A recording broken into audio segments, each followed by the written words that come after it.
Today I'm being joined by Tommaso, who's a doctor and working in Italy right now.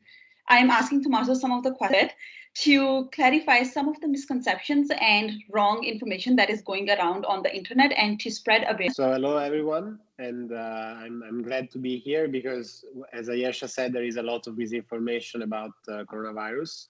I am a young physician working in Italy right now. I work in Pavia, the same city Ayesha is living in currently. I work in a ward with coronavirus patients only. And other than that, I have a PhD in tropical medicine that I just got recently, and I'm working as an infectious disease attendee in, again, coronavirus ward. So we can start with some of the questions that are very frequently asked. The very first one being that it is just a bad flu. There are key differences between coronavirus and influenza viruses. The main one being that influenza virus has been around for a lot more time than coronavirus. So we have been in contact with it for a much longer time. And this means that the world's population is partly immunized against the seasonal influenza virus. And we have a vaccine that is produced every year against influenza, which we do not have for coronavirus.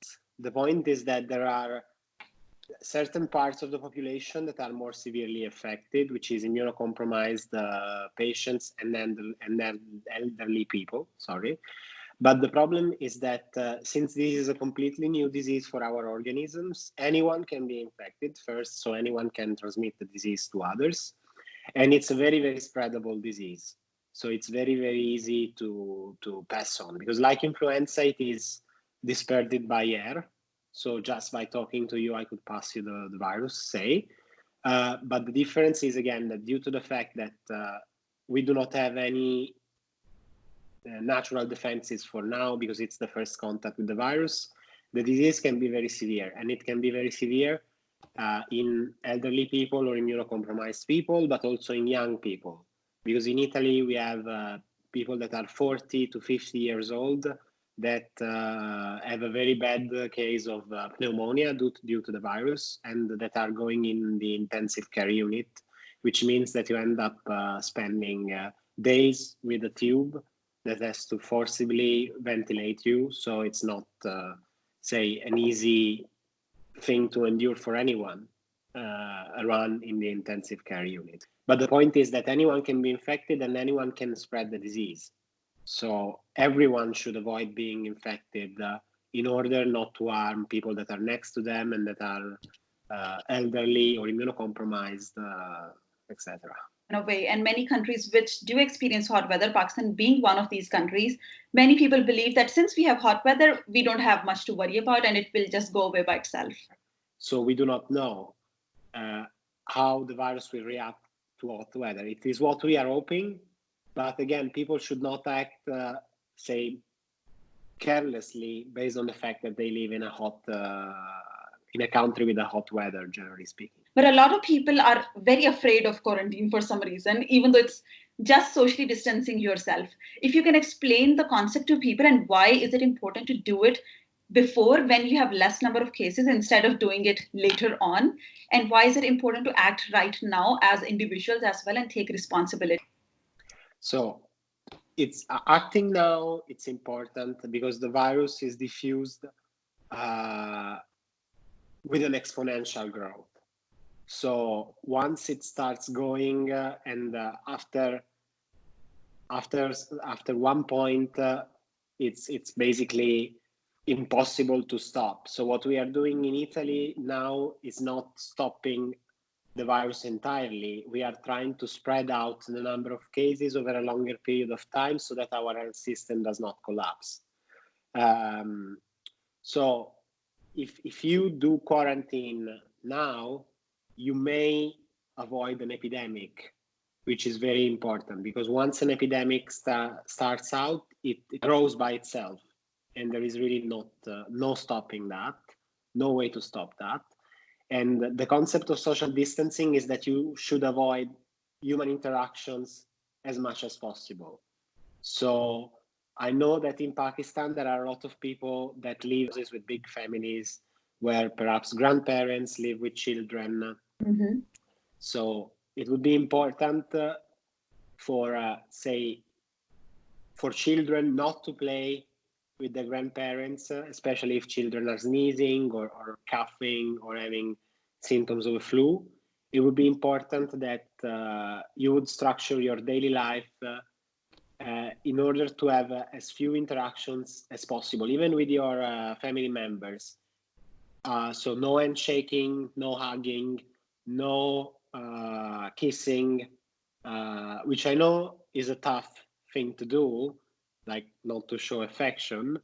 But as many friends have written all over social media these days, now distance is the best way to show affection, because if you have the virus and many people have symptoms so mild that they have the virus but they don't know they are transmitting the disease, if you distance yourself from others now, you are showing them love because you don't want them to get sick.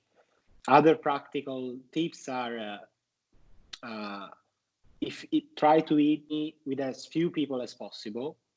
Try not to share glasses. Try not to share forks.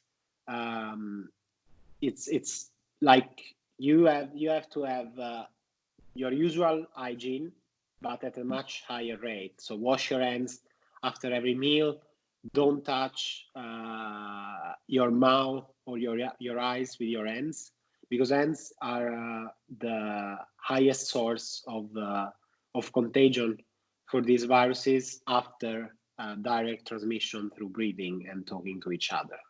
So that's the main point. Try to avoid gathering. The other thing that is true is that masks should be left for healthcare workers as much as possible. Because, for instance, now in Italy, we have a shortage of masks for healthcare workers. So they are the people that are more exposed to contagion, and they should be the first ones to be protected. So if all the general population can have a mask, then that's very good. But again, if you follow the rules of social distancing very strictly, which for instance applies also when you have to go buy groceries. So if you have to go buy groceries, don't go buy groceries every day. Go buy groceries only once a week, make a big purchase, and then go be home for 1 week.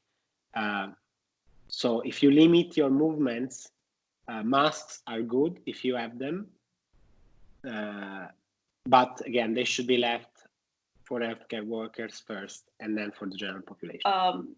So this is the reason that it is so important right now to spread awareness and also to inform people that to avoid coming in contact with people as much as possible, because as Tommaso said, and I would like to reiterate it, is the fact that many people don't have the symptoms once they're affected, right?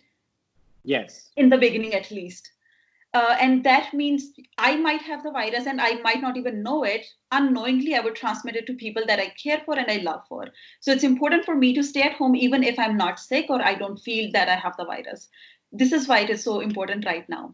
If you can shed a little bit light on the healthcare system in Italy and how overburdened it is at the time, like what are the ground realities? But in Pakistan, at least, it is not at all sufficient for the population.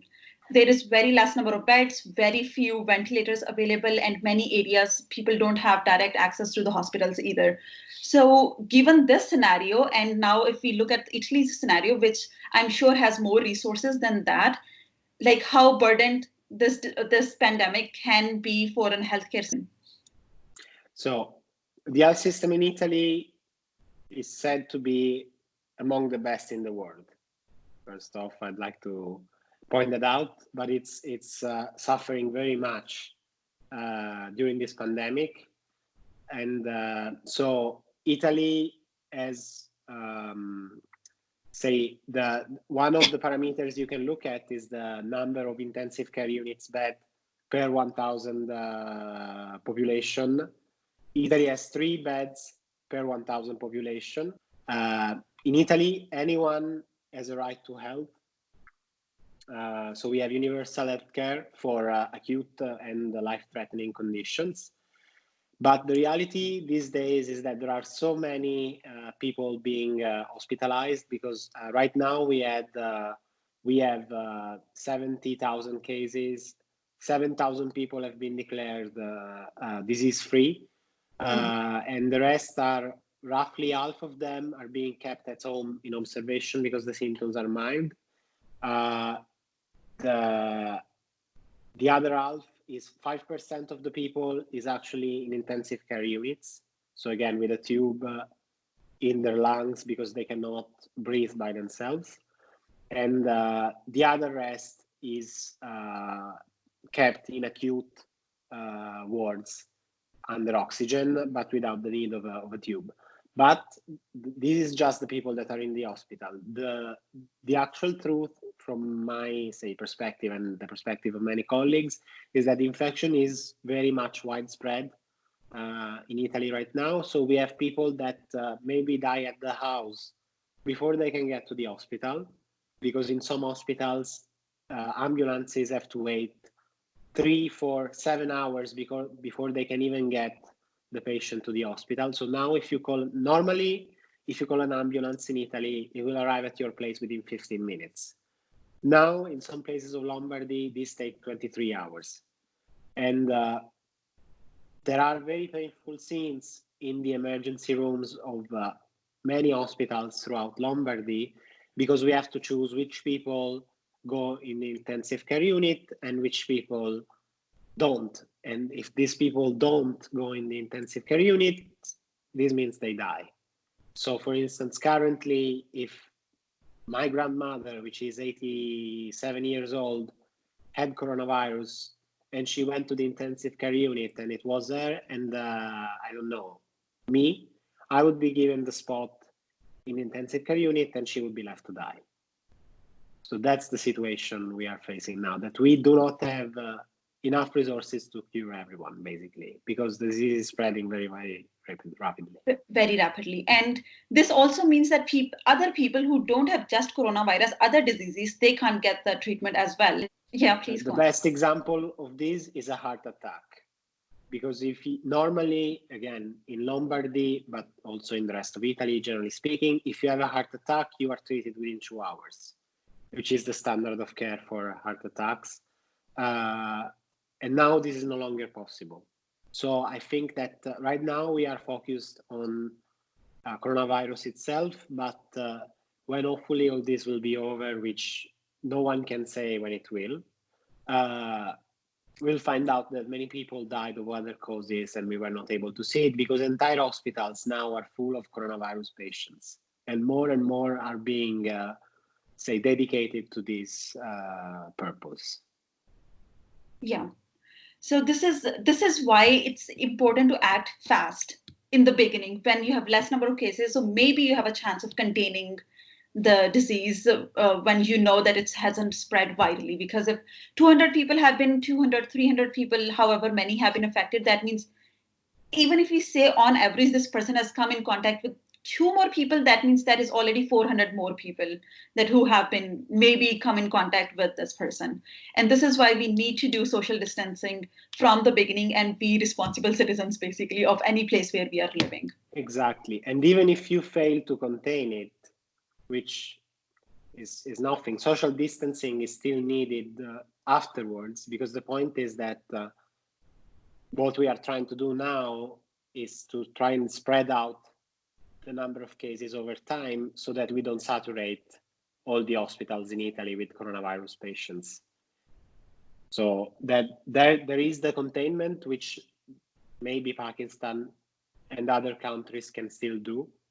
And there is the tracing of the contacts, but this is not up to, say, the common people. This is up to the government to decide. So the part you can do as, say, everyone in society is do social distancing, which is our only weapon against the virus currently, because we have no treatment for it, no specific treatment for it. If anyone with the coronavirus in Pakistan is listening to this, what the WHO recommends is that once you are discharged from the hospital, you should stay in isolation for at least 14 days, possibly even more. And the isolation, again, means no contact with others. If you're a patient, you should stay within one room, don't cook, use your own bathroom if possible, or if not possible, use bathroom at a very separate time from the other members of your family. And in general, again, avoid all contacts with other people, even after you are discharged. Okay, so it's important to not only practice social distancing before, but even after you have recovered, it's important to take necessary precautions in order to ensure safety of others. And I would reiterate to the Pakistani public and other people who are listening that please practice social distancing right now. And it is not literally end of the world if you're staying at home. Like, I would like to share a little bit with people, and maybe if you want, I know you are working, so it's different for you, like you're going to the hospital, so it's different for you. But for me, I'm working from home, which takes half of the day first. And then you can do home exercises. You can cook and eat healthy food, because it is time to make your immune system strong and eat healthy as well at the same time. You can indulge in activities like painting or things you have been putting off, renovating your house. So it is not end of the world, and it is only 14 days isolation if done like on a like early on. Yes, I would like to add that the more you do social distancing now, the less time you'll have to dedicate to social distancing in a later time. So what I think was one of the mistakes we made as a nation is that we did not implement sufficient measures soon enough. So now we are stuck with social distancing for, I don't know how long, but easily a couple of months. Yeah. So do social distancing now so that you can stop doing social distancing soon. Basically. Soon, exactly. Hopefully this would help people stay at their homes and be responsible. At least that's what I'm hoping for. Thank you so much, Tommaso, again